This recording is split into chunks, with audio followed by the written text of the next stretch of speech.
Okay, so it's Wednesday and it's now exactly 2 weeks since Hilwert has arrived, and I did do another little update on Saturday, so even further on from there I just wanted to point out a few things. One is that the floppiness is getting less and less and less, and the old man look is going. The coat's improving. The other thing I wanted to show you, which was really interesting, it is now starting to round from here, round out. So if you have, when he first came, the top of this croup here, the sacroiliac, was really pronounced, and he was quite atrophied and quite falling away.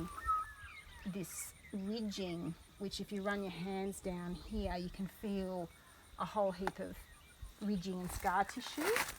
Now, he's actually got it on both sides, so I'm really keen to try and get that ridging loosened up, and whether maybe acupuncture will help that, I don't know. Anyway, I've just done a little lunge session. He's quite unsure about what lunging is, even though I'm sure he's been lunged, but he's got a lot of unsureness about going forward, where his head needs to be. So I'm just doing in-hand work with him, and I just want him to go forward and actually stretch out and down. And in fact, I think we've got some footage of him doing that. He has started to do that, which is nice, and I was getting him to trot without me having to keep encouraging him, like he was maintaining his own rhythm and stretching over his back, so that was good. So I've got some basics happening. He's a bit weird in the canter, like he just does this, like if I ask him to canter, he just does this very high, hollow, weird canter. So I want him to just start to loosen and just become a much looser horse. Moving is really important. Horses have to move, so getting him moving to me is critical, and he has been doing that out in the paddock a lot more just naturally. Had the mares down this morning and there was all a bit of excitement, and he was trotting around nicely, so that's good. How's his allergies going? Now, the allergies are where we're winning. Huge wins.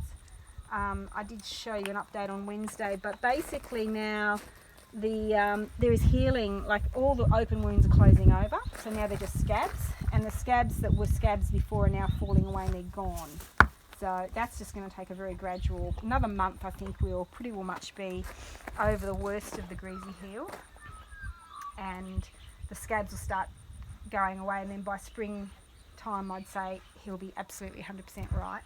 And his phalaris toxicity? Or? The paspalum toxicity. Sorry, paspalum toxicity. Paspalum toxicity. Yeah, well I think, I mean he's itching again today, but it's not as bad. And the other thing that I've noticed is, because when they get these conditions, and people with horses with Queensland itch and itchy issues, they get this greasy, yucky, dandruffy kind of skin.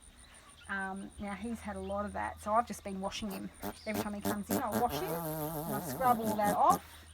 And the other thing which is really good is, see, I don't know if you could tell before. Sorry for the sound effects there, people. They're very gassy, these Friesians. Apparently Friesians are very gassy. But the thing that I noticed with him, the first thing I noticed when I saw this horse in the paddock, was how he held this ear back and how he had his head on a tilt. Now, what I'm finding now is that as we're getting on top of this itch, the head tilt is not as bad at all. And I've been scratching in here, and I've been helping him. Hello. I've been helping him get the deeper itch in there, and I really do think that once we get on top of this itch, I think the head tilt's going to go. I thought it might have been because of his eye, but I actually think it's because of the scratching. And the eyes are clearing up a bit more. Yeah, no, his eyes are definitely looking much clearer. There's a little bit of blueness in this eye. Like he actually has got cataracts in both eyes. So you've got to be careful with an old horse like this, that they've got blurry vision. So you have to be very clear about where you are around them. And always tell him. So I'm either touching him or I'm telling him I'm there. I'm assuming he's not deaf. I don't think he is deaf, because he's certainly listening to my aids, my voice commands in the round yard. So I'm assuming that he can hear me well enough. Hey, gorgeous. He's a really lovely horse. Alrighty, so that's where we're up to with him today. And I think just the fact that the coat's looking shinier. He's clearly filling out the itches. I mean, he's still got quite a lot of mane to grow back because he's rubbed a lot of it out.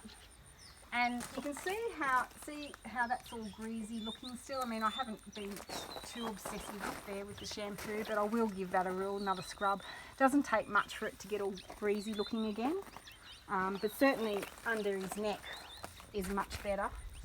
And he's, he's definitely not as agitated. And I think the best thing is he's brighter. He's brighter in himself.